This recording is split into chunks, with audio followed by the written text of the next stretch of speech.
93வது சங்கீதம் தேவனை ராஜாவாக வைத்து அவர் எப்படிப்பட்டவர் என்பதை விளக்குகிற ஒரு சங்கீதம். இந்த சங்கீதம் யார் எழுதியது என்று நமக்கு தெரியாது. இருந்த போதிலும் இந்த சங்கீதத்தில் சொல்லப்பட்டிருக்கிறவர்கள் தேவன் யார் என்பதை தம்முடைய ஜனம் எப்படி புரிந்து கொள்ள வேண்டும் என்பதை, அந்த தேவனை நாம் புரிந்து கொள்வதன் மூலம் நாம் அவருக்கு செய்ய வேண்டிய ஆராதனை எவ்விதமாய் இருக்க வேண்டும் என்பதை பற்றியும் சொல்லுகிறது. முதல் வசனத்தை கவனிப்போமானால், கர்த்தர் ராஜரீகம் பண்ணுகிறார்.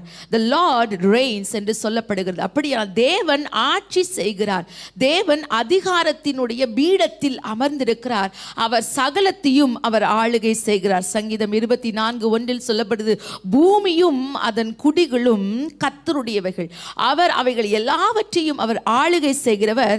அவர் எப்படி ஆளுகை செய்கிறார்? ஒரு ராஜாவை மனதில் வைத்து அந்த ராஜாவை எப்படி இருப்பார் அல்லது அவருடைய தோற்றம் எப்படி இருக்கும், அவருடைய தோற்றமும் அவருடைய உடையும் அவர் எப்படிப்பட்டவர் என்பதை எப்படி பிரதிபலிக்கும் என்பதை சங்கீதக்காரன் இந்த தேவனை ராஜாவாக இங்கே ஒரு பிக்சரை கொடுக்கிறதை பார்க்கிறோம். 1வது வசனம், கர்த்தர் ராஜரிகம் பண்ணுகிறார், அவர் மகத்துவத்தை அணிந்து கொண்டிருக்கிறார். அவர் மகத்துவத்தை எப்படி ஒரு ராஜா ஒரு ராஜரீக வஸ்திரத்தை உடுத்திக் கொள்ளும் போது அவர் தம்முடைய பணிகளை செய்ய அல்லது அவருக்கு என்று நியமிக்கப்பட்டவர்களை செய்ய அல்லது அவர் தம்முடைய அதிகாரத்தை கையில் எடுப்பதற்கு சமமாய் இருக்குமோ, அதை போல தேவன் தம்முடைய சிங்காசனத்தில் அவர் மகத்துவத்தை அணிந்து கொண்டிருக்கிறார். அவருடைய ஆடையாக இந்த உலகத்தில் ஆளுகிற ராஜாக்களுக்கு அவருடைய ஆடைகளை பார்த்தாலே ராஜரீக உடை என்பது தெரியும். அப்படி உலகத்தில் இருக்கிற ராஜாவுக்கே மற்ற குடிகளிடமிருந்து வேறுபடுத்தி காட்ட அவருடைய அதிகாரத்தை பிரதிபலிக்கும் வகையில் ஒரு ஆடை இருக்கிறது. இங்கே சங்கீதக்காரன் சொல்லுகிறார், ஆண்டவரே நீர் மகத்துவத்தை நீர் அணிந்து கொண்டிருக்கிறீர். அவர் தம்முடைய ரோபாக மேஜஸ்டி, அவருடையதான மகத்துவம் அவருக்கு ஆடையாய் இருக்கிறது. மனிதர்களைப் போல அல்ல, அவர் மகத்துவத்தையே மகிமையே அவர் ஆடையாக அணிந்திருக்கிறார். இந்த மகத்துவம் என்கிற வார்த்தையை நம்மால் புரிந்து கொள்ள முடியாத அளவுக்கு அது அவ்வளவு ஒரு சாரத்தை உள்ளடக்கி இருக்கிறது.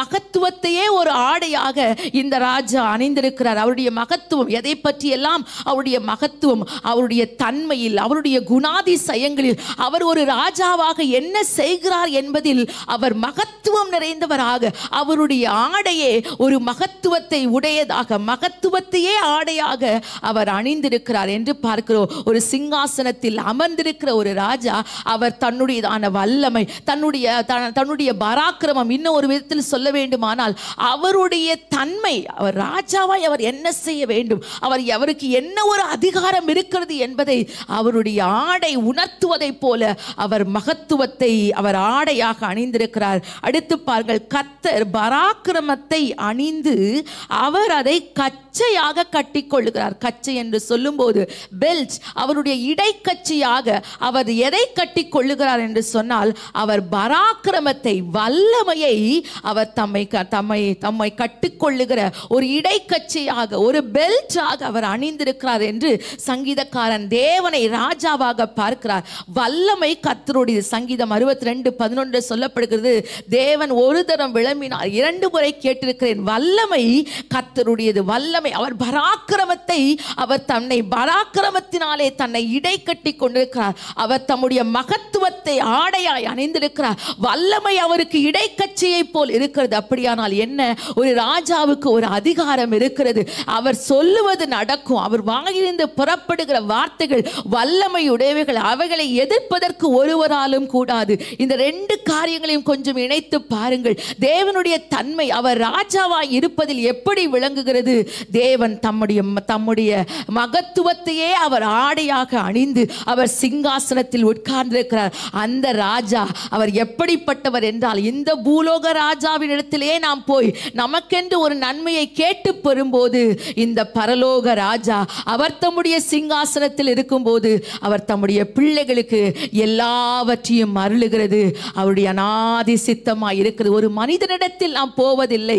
ஒரு சிங்காசனத்தில் மகத்துவத்தையே ஆடையாக அணிந்து கொண்டிருக்கிற தேவன், அவர் நல்லோர் மேலும் தீயோர் மேலும் தம்முடைய மழையை பெய்ய பண்ணுகிற ஒரு நல்ல ராஜாவாய் இருக்கிறார். அவர் எல்லாவற்றையும் செய்கிறார். அது மட்டுமல்ல, அவர் தம்முடைய வல்லமையினால் தம்மை இடைகட்டி கொண்டிருக்கிறார். அந்த வல்லமை எப்படிப்பட்டது?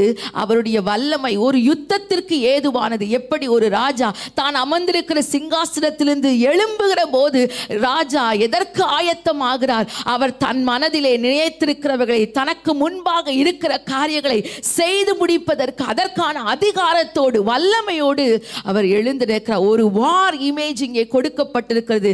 அப்படியானால் ஒரு நல்ல தகப்பன், ஒரு நல்ல ராஜா தன்னுடைய ஆளுகையின் கீழ் இருக்கிற ஜனங்களை பாதுகாத்து போஷித்து பராமரித்து நடத்துகிற ஒரு நல்ல ராஜாவை போல கர்த்தர் இருக்கிறார். அதே நேரத்தில் அவர் வல்லமையுடையவர். அவருடைய வல்லமைக்கு முன்பதாக ஒருவரும் நிற்க முடியாது. அவருடைய வல்லமை எவ்வளவு என்று சொன்னால், அவர் சொல்ல ஆகும், அவர் கட்டளையிட என்ன செய்யும்? நிற்கும். அவர் ஒரு முறை சொன்னார். என்ன சொன்னார்? எல்லாம் உண்டாக கடவுது என்று சொன்னார். இன்றைக்கு வரைக்கும் ஆண்டவர் ஏற்படுத்தி வைத்த இந்த வானமும் பூமியும் அது நிலையாக நின்று கொண்டிருக்கிறது. காலங்கள் மாறினாலும் நின்று கொண்டு, அதுதான் அவருடைய வல்லமையினுடைய அடையாளம். இரண்டாவது வசனம் பாருங்கள். உமது சிங்காசனம் பூர்வ முதல் உறுதியானது, நீர் அநாதியாய் இருக்கிற. இந்த சிங்காசனம் ஏதோ ஒரு நாடு உருவான பின்பு உண்பானது அல்ல. இப்பொழுது பல தேசங்களிலே நாம் பார்த்து கொண்டு அரசியலில் ஏற்படுகிற சிரமற்ற தன்மையை பார்த்து கொண்டிருக்கிறோம். எதுவும் நிலையில்லை. இன்றைக்கு ஆளுகிறவர்கள் நாளை இருப்பார்களா என்று சொல்ல முடிவதில்லை. ஆனால் இந்த ராஜா எப்படிப்பட்டவர்? இந்த ராஜாவின் சிங்காசனம் பூர்வ முதல் உறுதியானது, அது மாறாதது, அன்சேஞ்சபிள். அதை மாற்ற முடியாது, யாராலும் மாற்ற முடியாது. சூழ்நிலைகள் மாறலாம், காலங்கள் மாறலாம், ஆனால் இந்த தேவன் எப்போதும் அவர் மாறுகிற தேவன் அல்ல. அவருடைய சிங்காசனம் பூர்வ முதல் இருக்கிறது.